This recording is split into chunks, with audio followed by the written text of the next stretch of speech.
नमस्कार, मेरा नाम है सुमित सिंह मेहता। हाजिर हूँ आपके सामने क्लास 12 फिजिक्स से रिलेटेड एक और नया लेक्चर लेके। आज का हमारा है लेक्चर नंबर 67 और आज के इस लेक्चर का हमारा टॉपिक क्या रहने वाला है। हमारा टॉपिक है force acting between two parallel current carrying conductor. और यहां पर हम सबसे पहले डिस्कस करेंगे कि यहां पर जो फोर्स लग रहा होगा दो पैरेलल करंट कैरिंग कंडक्टर के बीच, उसका नेचर कैसा होगा, या बोल सकते हैं कब वो फोर्स रिपल्सिव होगा और कब वो फोर्स अट्रैक्टिव होगा। फिर हम डिस्कस करेंगे उस फोर्स के मैग्नीट्यूड के बारे में, और यहीं पर एक और इंपॉर्टेंट चीज निकल के आएगी, वो क्या होगी, फोर्स पर यूनिट लेंथ। यानी इस पैरेलल करंट कैरिंग जो कंडक्टर है हमारे पास, उसके पर यूनिट लेंथ में कितना फोर्स लग रहा होगा, वो कितना होगा हम यहां पर निकालेंगे। और ये सब करने के बाद लास्ट में हम एक इंपॉर्टेंट डेफिनेशन डिस्कस करेंगे, जिसे हमने क्या बोला है, डेफिनेशन ऑफ 1 एम्पियर। यानी 1 एम्पियर करंट क्या होती है, उसकी एक्चुअल डेफिनेशन आज के इस लेक्चर में निकल के बाहर आएगी। ठीक है, तो ये क्या है आज के इस पूरे लेक्चर का क्या बोलते हैं, लेखा जोखा है। और शुरू करते हैं, फिर क्या है। सबसे पहले हिंट डालो क्या, force between two parallel current carrying conductor, और उसके नेचर पहले हिंट डालें क्या, नेचर ऑफ फोर्स। यानी फोर्स किस नेचर का होगा। पहली हेडिंग क्या है हमारे पास, nature of force, nature of force. ठीक है, मान लिया मेरे पास दो कंडक्टर हैं और दो पैरेलल कंडक्टर है। कंडक्टर का मतलब मैं वायर मान लूं, तो मेरे पास क्या है, ऐसे दो वायर हैं। एक वायर ये मान लिया मैंने, और एक वायर मैंने इस तरह से ये मान लिया, और एक क्या है, एक लॉन्ग वायर है। ठीक है, और अज्यूम कर लो इन दोनों के बीच का जो सेपरेशन है वो कितना है, r है। इन वायर को मैं नाम दे दूं, इस वायर को मैंने वायर 1 बोल दिया, इस वायर को मैंने क्या बोल दिया, वायर 2 बोल दिया। मान लिया वायर 1 में इस डायरेक्शन में, यानी ऊपर की ओर कितनी करंट जा रही है, I1 करंट जा रही है, और जो वायर 2 है उसमें भी कहां की ओर, ऊपर की ओर कितनी करंट जा रही है, I2 करंट जा रही है। या हम बोल सकते हैं इस केस में क्या है, करंट की डायरेक्शन दोनों वायर में या दोनों कंडक्टर में सेम है, यानी direction of current is same. पहले केस में हमने क्या लिया, direction of current, direction of current is same. ठीक है, जो करंट की डायरेक्शन है वो दोनों वायर में क्या है, हमारे पास सेम है। अगर यहां पर करंट ऊपर को जा रही है, यहां भी कहां जा रही है, ऊपर को जा रही है। अगर उसमें नीचे को जा रही होती तो यहां भी कहा लेता, मैं नीचे की ओर लेता। ठीक है, अब सवाल यह है कि इनके बीच फोर्स क्यों लगेगा, क्यों। देखो फोर्स इसलिए लगेगा, जरा समझो। ये मेरे पास एक वायर है, इसमें करंट ऊपर की ओर जा रही है। क्या इस वायर 1 के कारण इस पॉइंट पर, यानी जहां पर ये वायर रखा हुआ है, या बोल सकते हैं यहां से r डिस्टेंस पर कुछ मैग्नेटिक फील्ड होगा या नहीं होगा, आंसर है हाँ जी होगा। समझना बात को, मैं क्या कहना चाह रहा हूं, क्या इस वायर 1 के कारण उस पॉइंट पर जहां मैंने ये वायर 2 रखा हुआ है, क्या इस पॉइंट पर मैग्नेटिक फील्ड होगा नहीं होगा, आंसर है हाँ जी होगा। कहां की ओर होगा, उसकी डायरेक्शन क्या होगी, कैसे निकालेंगे, अपने राइट हैंड रूल से। देखो इसमें करंट कहां जा रही है, ऊपर जा रही है। जिस डायरेक्शन में करंट है वहां क्या कर देंगे, अंगूठा। और जहां मुझे मैग्नेटिक फील्ड निकालना वहां क्या करेंगे, ऐसे उंगलियां खोलेंगे। मैग्नेटिक फील्ड यहां निकालना है, उंगलियां इस ओर कर दी। फिर क्या करेंगे, अपनी उंगलियों को कर्ल करेंगे। कहां की कर्ल हो रही है, अंदर की ओर कर्ल हो रही है। यानी इस पॉइंट पर मैग्नेटिक फील्ड कहां की ओर होगा, ऐसे अंदर की ओर होगा। यानी क्या बना देंगे, यहां पर क्रॉस बना देंगे। और ये मैग्नेटिक फील्ड किसके कारण है, वायर 1 के कारण। इसे मैंने क्या बोल दिया, B1 बोल दिया। अब कोई बता सकता है इस B1 की वैल्यू कितनी होगी। इस B1 की जो वैल्यू है वो होगी मेरे पास कितनी, हमने पढ़ा है magnetic field due to long wire. जब हमने वायो-सेवर्ट लॉ पढ़ा था या एम्पियर लॉ पढ़ा था, उसका एप्लीकेशन था एक, magnetic field due to long wire क्या होता है, किस तरह होता है, μ0 I अपॉन 2 पाई r के बराबर होता है। यानी यहां पर जो मैग्नेटिक फील्ड है वो कहां की ओर है, ऐसे अंदर की ओर है, जिसका मैग्नीट्यूड कितना होगा, μ0 I का मतलब इसमें फ्लो करने वाली करंट, यानी इस वायर में, वायर 1 में फ्लो करने वाली करंट, तो ये क्या हो जाएगा मेरे पास, I1 हो जाएगा। तो यहां पर जो मैग्नेटिक फील्ड है वो कितना निकल के आया, μ0 I1 अपॉन 2 पाई r निकल के आया। ठीक, इतनी बात समझ में आई। नाउ अब मैं क्या कह सकता हूं, मैं ये कह सकता हूं कि जो ये वायर 2 है, ये वायर 1 के मैग्नेटिक फील्ड में रखा हुआ है, जो कहां की ओर है, ऐसे अंदर की ओर है। और ये क्या है, एक करंट कैरिंग वायर है, या बोल सकते हैं करंट कैरिंग कंडक्टर है।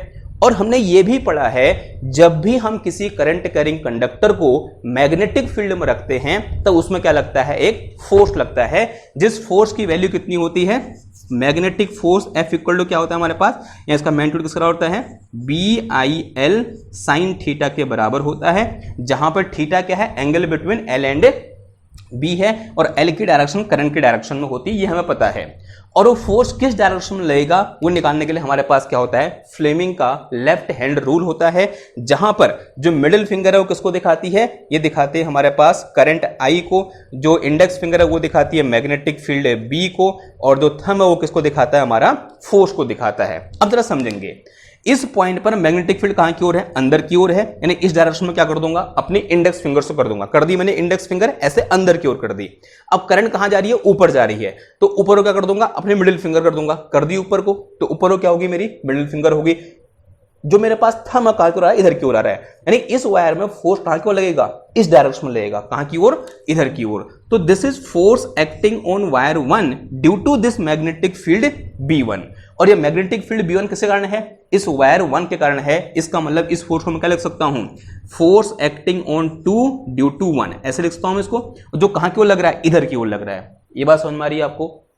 ओके, अगर इतनी बात समझ में आई, अब ऐसा ही हम किसके लिए ले सकते हैं, इस वाले के लिए ले सकते हैं, यानी जो मेरे पास वायर 1 है।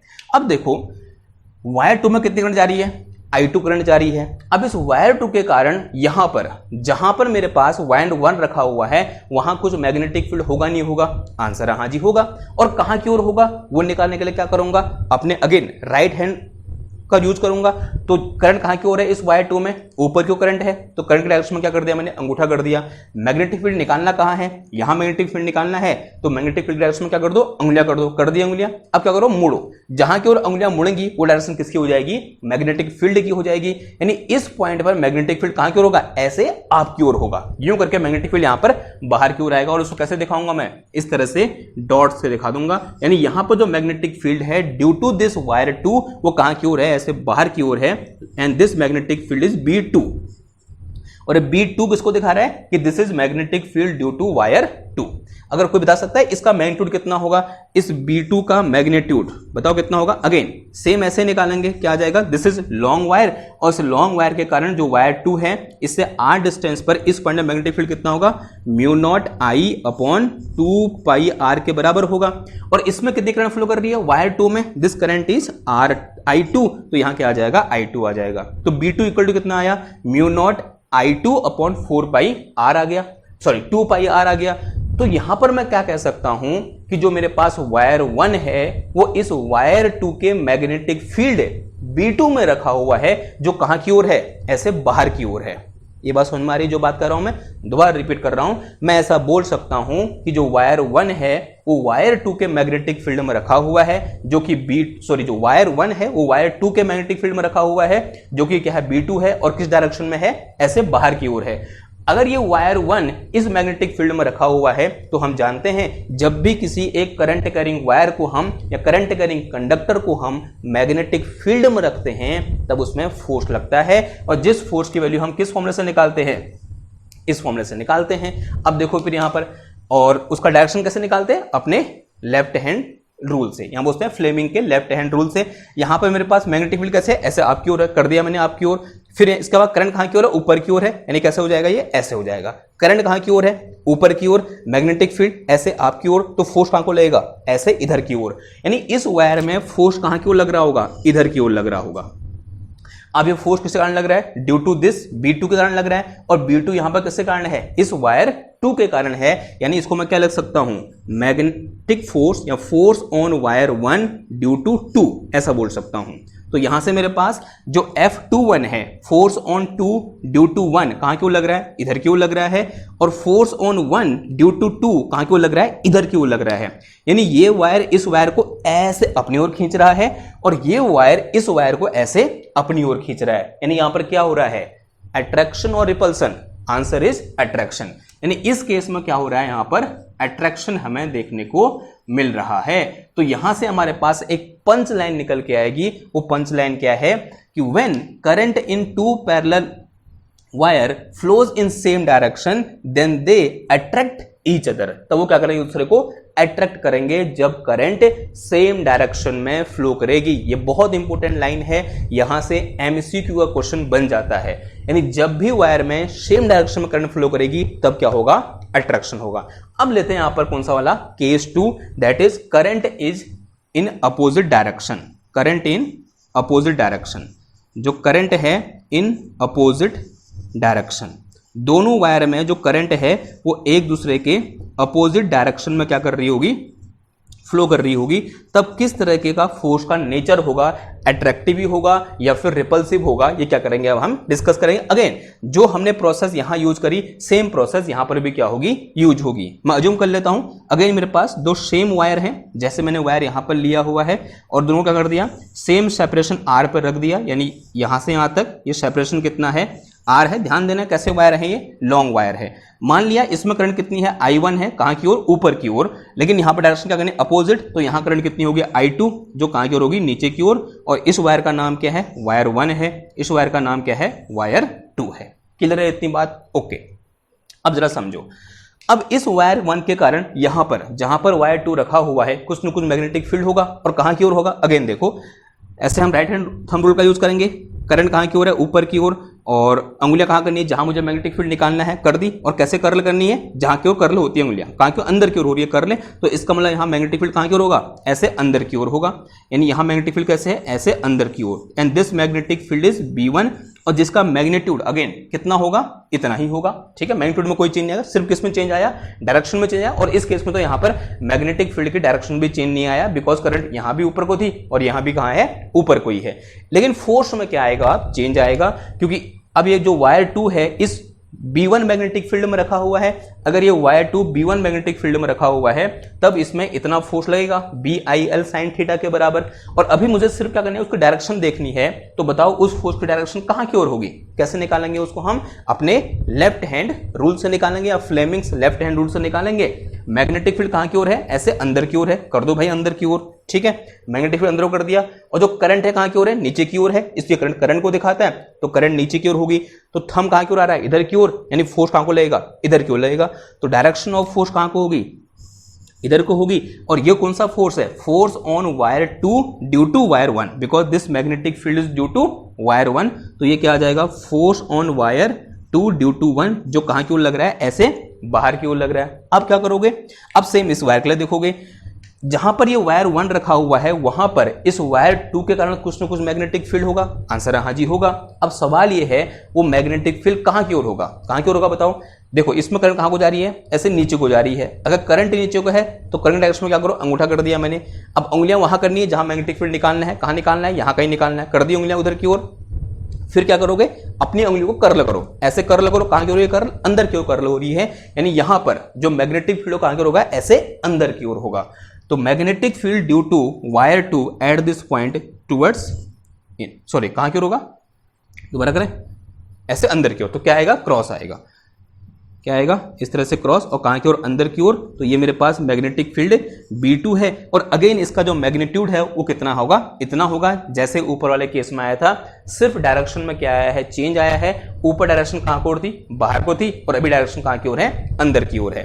अब देखो, अब मैं ऐसा बोल सकता हूं, नहीं बोल सकता, कि जो वायर 1 है इस वायर 2 के मैग्नेटिक फील्ड B2 में रखा हुआ है। और जब भी मैं किसी एक करंट कैरिंग वायर को एक मैग्नेटिक फील्ड में रखूंगा तब उसमें फोर्स लगेगा, और जिसका मैग्नीट्यूड कितना होगा, इतना होगा। और उसकी डायरेक्शन कैसे निकालूंगा, मैं अपनी फ्लेमिंग के लेफ्ट हैंड रूल से निकाल दूंगा। अब यहां पर देखो, फिर जो मेरे पास मैग्नेटिक फील्ड है वो कहां की ओर है, ऐसे अंदर की ओर है। तो मैग्नेटिक फील्ड डायरेक्शन में क्या कर देंगे, इंडेक्स फिंगर।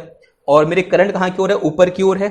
तो जो मिडिल फिंगर है करंट के डायरेक्शन में आ गई, और फोर्स कहां लग रहा है, इधर की ओर लग रहा है। तो this is force in this direction, कहां की ओर, इधर की ओर क्या लग रहा है, फोर्स लग रहा है। And this force is due to wire 2 on wire 1। तो ये क्या हो जाएगा, force on wire 1 due to 2, ऐसे लिख दूंगा उसको मैं। जो F12 है, लिखने का तरीका होता है कि F12 जब मैं बोल रहा हूं इसको क्या पढ़ूंगा, force on wire 1 due to 2। F21 को क्या पढ़ूंगा, force on wire 2 due to 1। Same चीज कहां है, यहां पर भी है। अब देखो फिर यहां पर क्या हो रहा है, इस वायर 1 में वायर 2 के कारण फोर्स कहां को लग रहा है, इधर की ओर लग रहा है। इस वायर 2 में वायर 1 के कारण फोर्स कहां को लग रहा है, इधर की ओर लग रहा है। यानी ये वायर ऐसे इधर को धक्का दे रहा है, ये वायर इसको इधर को धक्का दे रहा है। तो क्या हो रहा है, यहां पर रिपल्सन हो रहा है या अट्रैक्शन हो रहा है, आंसर है भाई रिपल्सन हो रहा है। क्या हो रहा है, यहां पर हमें रिपल्सन देखने को मिल रहा है। अब यहां पर अगेन से एक पंच लाइन आएगी, वो पंच लाइन क्या है कि if we have 2 parallel current carrying conductor and direction of current in both the wire opposite to each other, then nature of force will be repulsive। तब nature, force का nature कैसा होगा, repulsive होगा। Same direction of current, attraction, opposite direction of current, repulsion. ये बहुत important है। इसमें आप कभी कभी चार्ज के साथ क्या कर सकते हो, धोखा खा सकते हो। जब चार्ज सेम होता है, अगर मैं किसकी बात करूं, सेम चार्ज की बात करूं, सेम चार्ज की बात करूं, तब क्या होता है भाई, रिपल्सन होता है। लेकिन इस केस में उल्टा हो जाता है। जब करंट सेम डायरेक्शन में होती है तब अट्रैक्शन होता है। जब मेरे पास अपोजिट चार्ज होता है, अपोजिट चार्ज होता है, तब क्या होता है, मेरे पास अट्रैक्शन होता है। लेकिन करंट के केस में जब करंट अपोजिट डायरेक्शन में फ्लो करती है या अपोजिट डायरेक्शन करंट की होती है, इस वायर में ऐसे, इस वायर में ऐसे, तो क्या होता है, रिपल्सन होता है। ठीक उल्टा होता है।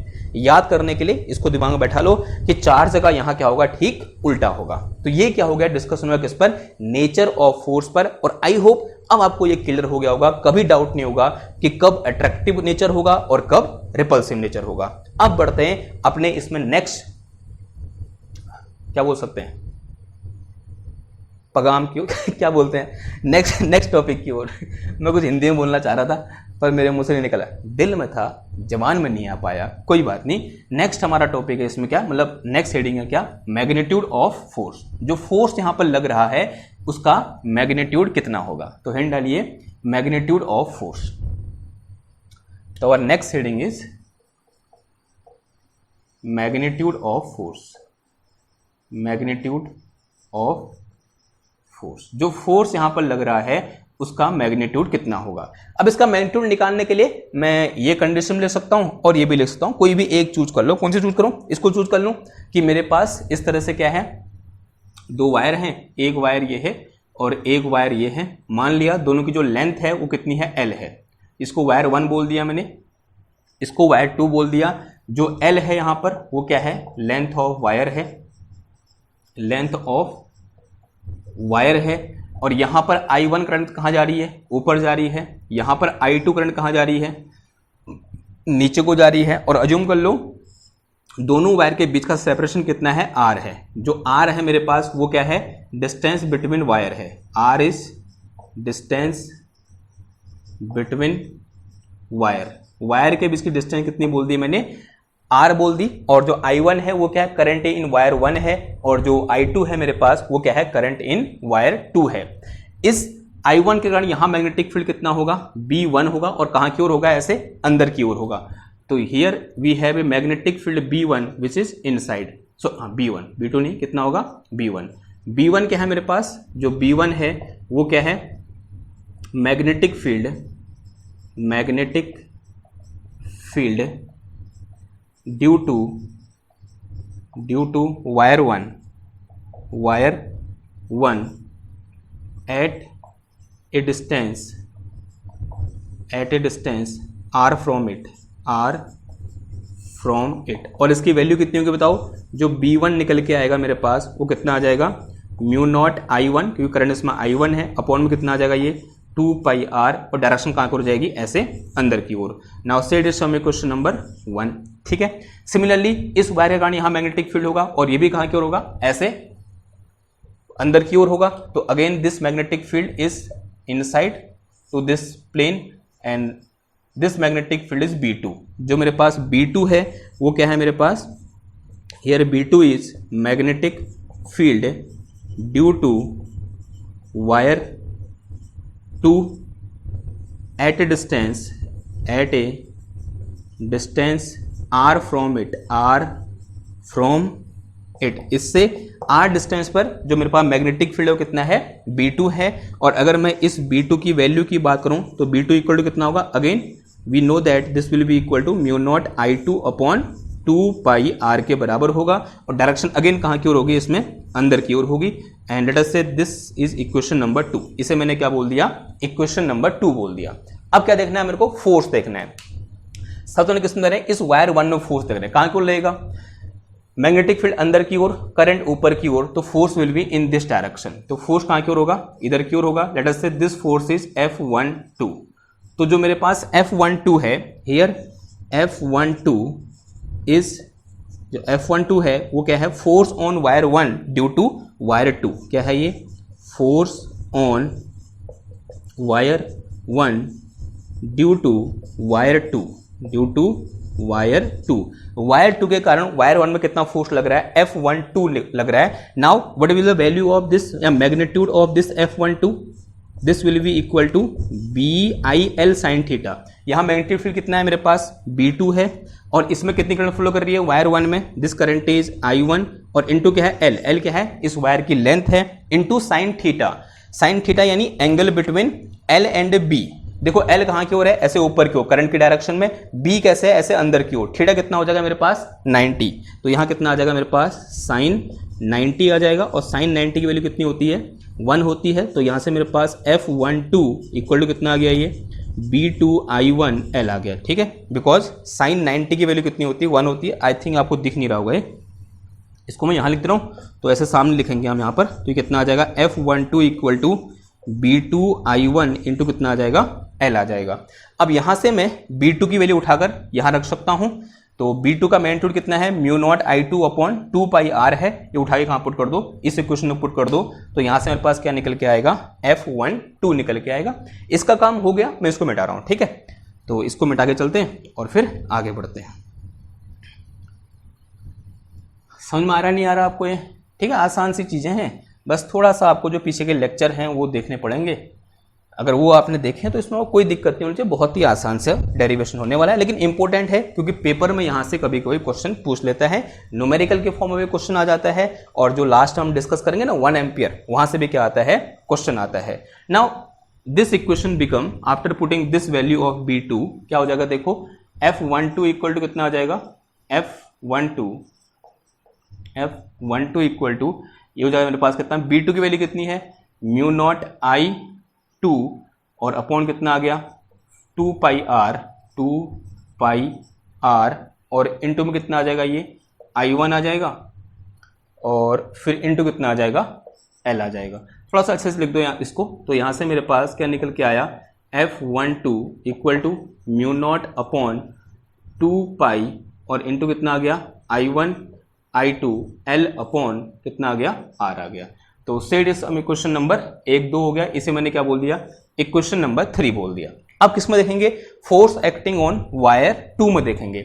इस वायर 2 में कहाँ की ओर फोर्स लगेगा बताओ, देखो मैग्नेटिक फील्ड कैसे है ऐसे अंदर की ओर है, करंट कैसे है ऐसे नीचे की ओर है, तो फोर्स कहाँ को लगेगा थंब की डायरेक्शन में, थंब कहाँ की ओर है उधर की ओर है, तो force on wire 2 this is F21, force on wire 2 due to 1। तो बताओ भाई F21 के मैग्नीट्यूड की वैल्यू कितनी होगी, तो जो मेरे पास यहाँ पर F21 निकल के आए, ऐसे सिमिलरली लिख के चलना, सिमिलरली जो मेरे पास F21 निकल के आएगा इसका मैग्नीट्यूड कितना हो जाएगा, अगेन BIL sin थीटा, यहाँ पर मैग्नेटिक फील्ड कितना है B1 है, तो कितना आ जाएगा ये B1 और इनटू इसमें कितनी करंट फ्लो कर रही है I2 करंट फ्लो कर रही है, तो इनटू कितना आ जाएगा I2 आ जाएगा। लेंथ अगर अगेन दोनों को क्या है सेम है L आ जाएगा, और साइन यहाँ पर भी कितना है 90 है, साइन 90 की वैल्यू कितनी होती है 1 होती है, तो फिर क्या बचेगा यहाँ पर B1 I2 L बचेगा। अब B1 का मैग्नीट्यूड यानी ये चीज उठाए कहाँ रख दो, इधर रख दो फ्रॉम इक्वेशन 1, तो यहाँ से मेरे पास F21 इक्वल टू कितना आ गया, B1 की वैल्यू कितनी है, सॉरी B1 की value mu naught I1 upon में कितना आ गया, ये 2 pi R into I2 into कितना आ गया L आ गया। थोड़ा सा मॉडिफाई कर देंगे इसको हम F21 या सजा के लिख देंगे, कितना आ जाएगा ये म्यू नॉट अपॉन 2 पाई और मल्टीप्लाई में कितना आ गया I1 I2 L अपॉन में कितना आया R आ गया। से सम इक्वेशन नंबर 4, इसे मैंने क्या बोल दिया इक्वेशन नंबर 4 बोल दिया, यानी this is force acting on wire 1 due to wire 2 and this is force acting on wire 2 due to wire 1। एक बार आप इस इक्वेशन नंबर 3 और इक्वेशन नंबर 4 को देखो, दोनों का राइट हैंड साइड क्या है सेम है या नहीं है, साफ साफ देखो म्यू नॉट अपॉन 2 पाई mu naught upon 2 pi I1 I2 L L और यहाँ क्या आ गया R आ गया। इसका मतलब from equation 2, 3 and 4 we can write, from equation 3 and 4 we can write what we can write, we can write F12 is equal to F21, ऐसा हम लिख सकते हैं, यानी दोनों का मैग्नीट्यूड क्या है सेम है, जो F12 है उसका मैग्नीट्यूड F21 के मैग्नीट्यूड के बराबर है, जो कि इक्वेशन नंबर 3 और इक्वेशन नंबर 4 से हमें साफ साफ देखने को मिल रहा है। अब अगर मैं इसी इक्वेशन को वेक्टर फॉर्म में लिखना चाहूं, अगर मैं यहां वेक्टर लगा दूं तो मुझे क्या इंक्लूड करना पड़ेगा, यहां पर डायरेक्शन भी दिखाना पड़ेगा। और मेरे पास इस डायग्राम से मेरे पास साफ साफ यहां पर क्या है, सबूत हैं कि जो मेरे पास F12 है वो F21 के अपोजिट डायरेक्शन में लग रहा है। देखो F12 कहां को लग रहा है, इधर की ओर, F21 कहां को लग रहा है, इधर की ओर, यानी these two vector are in opposite direction. It mean I have to put negative sign here, यहां में क्या लगाना पड़ेगा, नेगेटिव साइन लगाना पड़ेगा। और जब कभी भी आपके सामने इस तरह की इक्वेशन निकल के आती है तो आप क्या कहते हो, ये सिंपल क्या है, मेरे पास न्यूटन का तृतीय नियम है, it is third law of motion, every action has equal and opposite reaction. यानी जितना फोर्स ये वायर इस वायर में लगाएगा उतना ही फोर्स ये वायर इस वायर में भी लगाएगा। और कैसे लगाएगा, अपोजिट डायरेक्शन में लगाएगा। अगर ये इधर की ओर लगा रहा है तो ये इधर की ओर, अगर इधर लगा रहा है तो ये इधर लगाएगा। ठीक है, तो ये क्या करता है, जो मेरे पास force acting between two parallel current carrying conductor obey Newton's third law. ठीक है, जो कि मुझे यहां से देखने को मिल रहा है, इसे क्या बोल दो, सम इक्वेशन नंबर 5 बोल दो। ठीक है, तो यहां पर लिख के चलना, equation 5 tells us force acting between two parallel current carrying wires follow या ओबे न्यूटन्स थर्ड लॉ। ठीक है, क्या करता है, न्यूटन के थर्ड लॉ को फॉलो करता है। क्लियर है इतनी बात? ओके, अगर इतनी बात क्लियर है तो ये क्या हो गया, इसका मैग्नीट्यूड हो गया। डायरेक्शन हमने कहां से देख ली, डायग्राम से देख ली। क्लियर बात? ओके, अब आगे बढ़ते हैं। जो नेक्स्ट टॉपिक था हमारा वो क्या था, फोर्स पर यूनिट लेंथ। तो नेक्स्ट टॉपिक डालो इस तरह से पॉइंट बना के, force per unit length, force per unit length. और न्यूमेरिकल भैया यहीं से आते हैं, यानी इसी टॉपिक से आपको न्यूमेरिकल देखने को मिलते हैं। आपसे कभी ये नहीं पूछेगा कि दो वायर के बीच लगने वाला फोर्स कितना है, क्वेश्चन ये पूछेगा कि दो वायर के बीच लगने वाला फोर्स पर यूनिट लेंथ कितना है। तो कैसे निकालोगे force per unit length, since what we have force F equal to कितना है, देखो F12 लिखो या फिर F21 लिखो, F12 लिखो, F21 लिखो, एक ही बात है। तो मैंने सिंपल इसको F लिख दिया। तो F इक्वल टू क्या हो जाएगा, mu naught upon 2 pi I1 I2 into L, और अपॉन में कितना आ गया, R आ गया। अब एक काम करो, इस L को इधर ले आओ। तो जैसे ही मैं L को नीचे लाया, ये राइट हैंड साइड क्या बन गया, फोर्स पर यूनिट लेंथ बन गया, नहीं बन गया? आंसर है हाँ जी, बन गया। और ये क्या बचा, सॉरी ये क्या, left hand side, left hand side क्या बन गया, फोर्स पर यूनिट लेंथ। और राइट हैंड साइड में क्या बचा, I1 I2 अपॉन R बच गया। ठीक है, and this is our force per unit length. तो ये मेरे पास क्या है, तो जो मेरे पास, इसको मैं स्मॉल f दिखा सकता हूँ, small f is equal to F upon L, and this F upon L is force per unit length. यही क्या है मेरा, फोर्स पर यूनिट लेंथ है, पर यूनिट, क्या लिख रहा हूँ, यूनिट की स्पेलिंग, यूनिट लेंथ।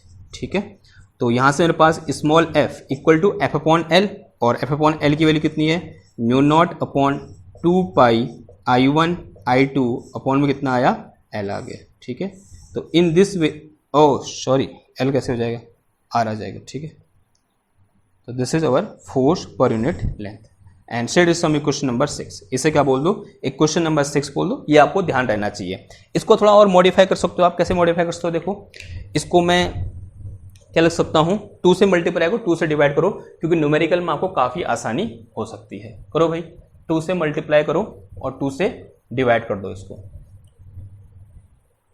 देखो 2 से मल्टीप्लाई 2 से डिवाइड करेंगे तो force per unit length small f mu naught upon नीचे क्या हो जाएगा 4 पाई, और ऊपर कितना आ गया 2I1 I2 अपॉन में कितना आया R आ गया।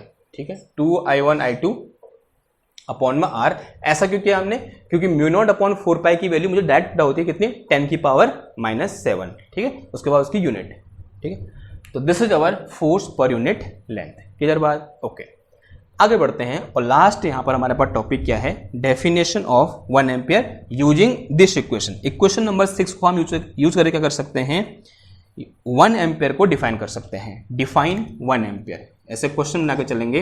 और क्वेश्चन है मेरे पास क्या, डिफाइन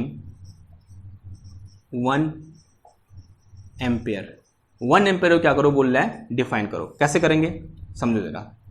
देखो, since we know that force per unit length acting between 2 parallel current carrying wire is equal to क्या होता है, mu naught upon 2 pi I1 I2 upon R के बराबर होता है। ठीक है, मेरे पास एक वायर ये है, एक वायर ये है, इसमें करंट I1 जा रही है, इसमें करंट I2 जा रही है, तब अगर और इनके बीच का सेपरेशन कितना है R है, तब इनकी यूनिट लेंथ में लगने वाला फोर्स कितना होता है, इतना होता है। अगर मैं ये बोलूं कि I1 equal to I2 equal to 1 ampere, अगर I1 I2 दोनों की वैल्यू कितनी है, 1 एम्पियर है ऑल्सो, एंड जो R है वो कितना है मेरे पास 1 मीटर है, और R कितना है मेरे पास 1 मीटर है, then force per unit length की वैल्यू कितनी हो जाएगी, मेरे पास कितना म्यू नॉट अपॉन 2 पाई, और ये कितना आ जाएगा, ये 1 हो जाएगा, देखो 1 इंटू 1 अपॉन में कितना आ जाएगा 1 आ जाएगा, यानी इतना न्यूटन। थोड़ा वैल्यू पुट करेंगे तो F इक्वल टू कितना आ जाएगा, म्यू नॉट की वैल्यू कितनी होती है 4 पाई इंटू 10 की पावर -7, और अपॉन में कितना आ जाएगा ये 2 पाई, 2 से पाई कैंसिल, 2 से ये 2 बार कैंसिल, इतना न्यूटन पर मीटर आएगा। ठीक है, newton per meter force per unit length है। तो यहाँ से मेरे पास F इक्वल टू कितना आ जाएगा 2 इंटू 10 की पावर -7 न्यूटन पर मीटर। अब देखो कैसे डिफाइन करेंगे। मान लिया मेरे पास 2 करंट कैरिंग वायर हैं और उनके बीच का सेपरेशन 1 मीटर है, और अगर उनकी यूनिट लेंथ में लगने वाला फोर्स 2 इंटू 10 की पावर -7 न्यूटन पर मीटर के बराबर है, तो एक बात श्योर है कि उन दोनों वायर में फ्लो करने वाली करंट कितनी होगी, 1 एम्पियर होगी। ठीक, तो इस तरह से हम क्या करेंगे, 1 एम्पियर को डिफाइन करेंगे। क्या बोलोगे, लिखो डिफाइन 1 एम्पियर, उसके नीचे लिख के चलना, if we have 2 current carrying wires या 2 parallel current carrying wires and separation between wires is 1 meter, separation between wire is 1 meter, and force acting per unit length is 2 into 10 की power -7 Newton per metre, then current in wire is 1 ampere, then current in wires is 1 ampere, यानी दोनों wire में कितनी current flow कर रही होगी, 1 ampere current क्या कर रही होगी, फ्लो कर रही होगी। तो in this way we can define 1 ampere, और ये 1 एम्पियर डेफिनेशन लिखने को कभी कभी आ जाती है, यानी ये नंबर 3 जो पूरा डेरिवेशन था आज का 3 नंबर का आ जाएगा। 3 नंबर में पहला नंबर किसका होगा, नेचर ऑफ फोर्स बताने का, दूसरा नंबर किसका, यानी एक नंबर का क्या होगा, मैग्नीट्यूड ऑफ फोर्स निकालने का, और एक नंबर क्या होगा यहां पर इस तरह से 1 एम्पियर को डिफाइन करने का। तो 3 नंबर का सवाल यहां से बन जाता है, जो कि बहुत ज्यादा क्या है, इंपॉर्टेंट है। ठीक है, तो ये क्या था आज का हमारा लेक्चर था। आई होप आपको पसंद आया होगा। अगर पसंद आया है तो मैं ऐसे ही आपके लिए वीडियोस लाते रहूँगा, और इसको आप देखते रहिए, अपना प्यार देते रहिए। मैं मिलता हूँ आपसे नेक्स्ट क्लास में एक और नए टॉपिक के साथ। तब तक के लिए थैंक यू, धन्यवाद, बाय बाय।